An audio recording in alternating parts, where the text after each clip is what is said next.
The Gauteng Health Department is warning against the abuse of antibiotics, saying it poses a risk in the management of infections, which also leads to resistance. To help us understand why the warning, we're now joined by Dr. Justice Letho, an internal medicine specialist, and Professor Marc Mendelson, who is the head of infectious diseases at the University of Cape Town. Thank you very much for your time, gentlemen, this afternoon. Prof, perhaps let's start with you, and you can help us understand what are antibiotics and why would they be prescribed? Antibiotics are medicines that we use to treat bacterial infections.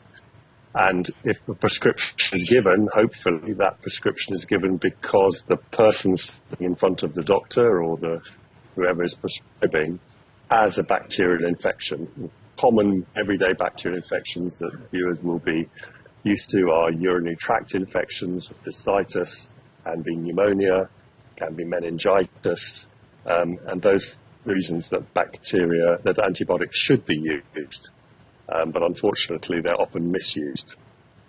We'll get into the misuse in a few moments. Dr. Letho, when Prof speaks of the common bacterial infections, so if someone falls ill in January, the first week of January, and they prescribed antibiotics, and the infection is quite stubborn, can you take antibiotics again in the fourth week of January, let's say? How long are you supposed to give it time until you take the next dose of antibiotics?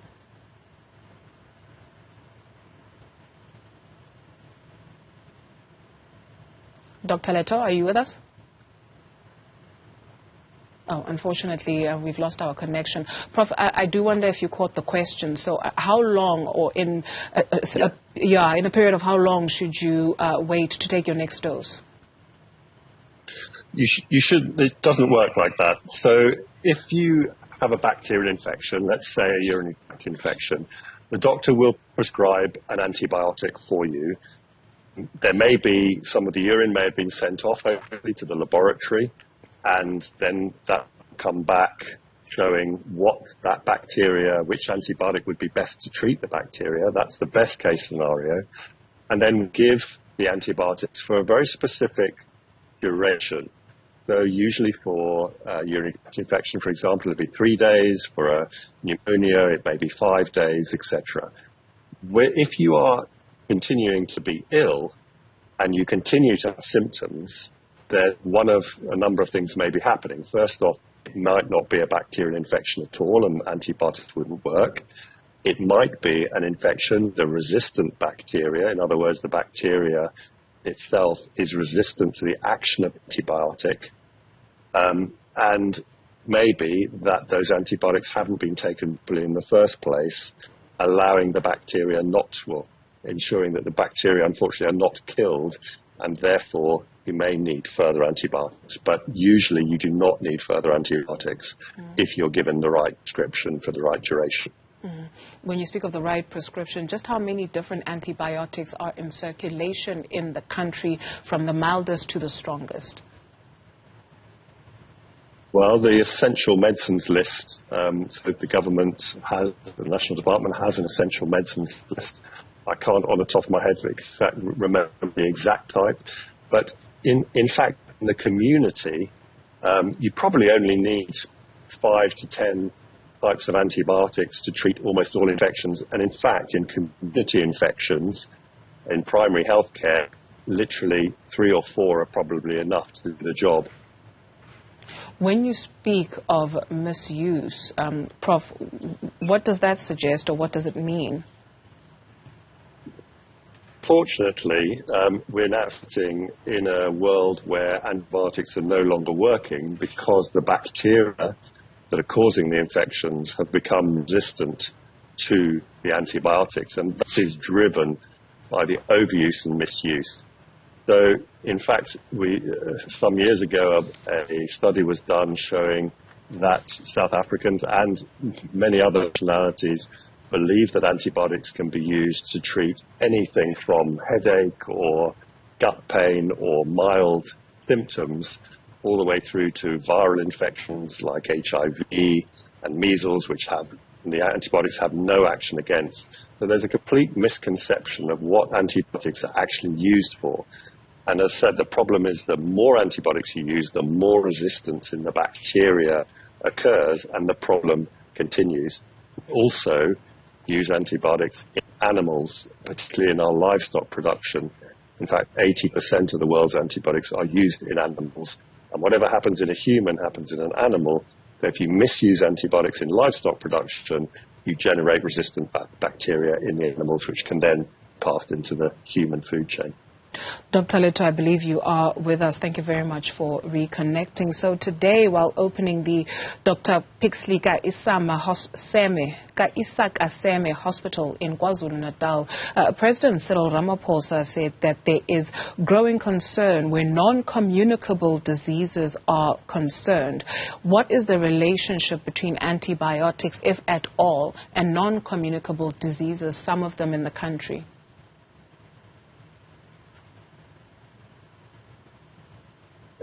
Basically, for example, in our situation where we saw much of the resistance was with TB resistance. That's the obvious one that we had, where we had multi-drug resistance TB. Basically caused by the fact that patients that have been prescribed medication, also TB medication, they don't finish their treatment, which means they abandon their treatment. And as a result, we get the more strains of TB-resistant, microbial resistant tuberculosis. So this is just an example, one of the examples. And another issue is that we are having. We are having an issue of HIV/AIDS in this country, where in most of the cases we are forced to give antibiotics for different reasons. Can it be cryptococcal or other infection that are there?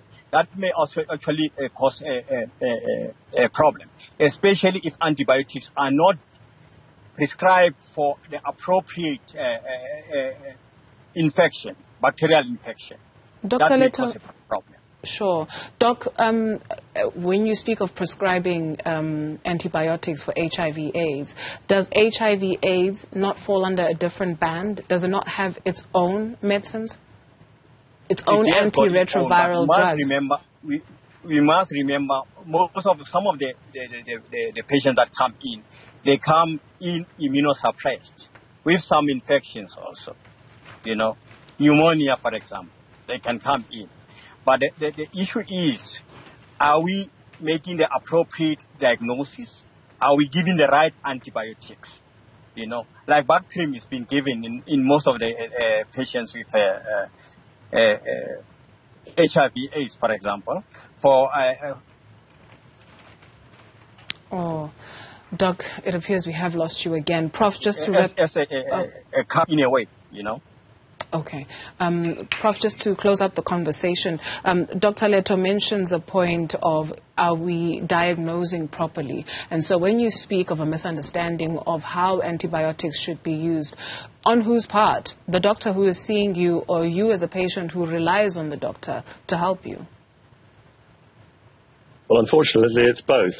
Again, as I said, there's a widespread misconception of when antibiotics should be used. And I must say, categorically that antibiotics are only effective against bacterial infections. So if you have the common cold or, a flu, that is nothing.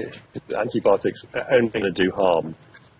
Unfortunately, doctors, we have failed the population as well on a global scale, because prescribers have been giving antibiotics when it's quite clear that there is not a bacterial infection. And there are many factors and reasons for that. But this World Antimicrobial Awareness Week, this week, another opportunity for us to refocus and rethink how we're using antibiotics, because they underpin the entire fabric of modern medicine. And as we're losing them, that doesn't only mean an inability to treat infections like urinary tract infections, pneumonia, etc., but every time you have an operation, almost every time you need an antibiotic to stop the wound getting infected. Lose that, operations become at risk. cancer therapy is underpinned by chemotherapy, but it's also underpinned by antibiotics, because as Dr. Letho said, the patients immune systems become suppressed and they get more bacterial infections. Everything we know about modern medicine is underpinned by antibiotics, and we are losing them, and is a problem. Yeah. Well, you go to a doctor, they'll always advise you against consulting Dr. Google. And so where do then patients go to not even upskill themselves, but to at least make yourself knowledgeable before a doctor's visit? Thank you very much to both our guests for your time this afternoon. Dr. Justice Letho, an internal medicine specialist, and Professor Marc Mendelson, head of infectious diseases at the University of Cape Town.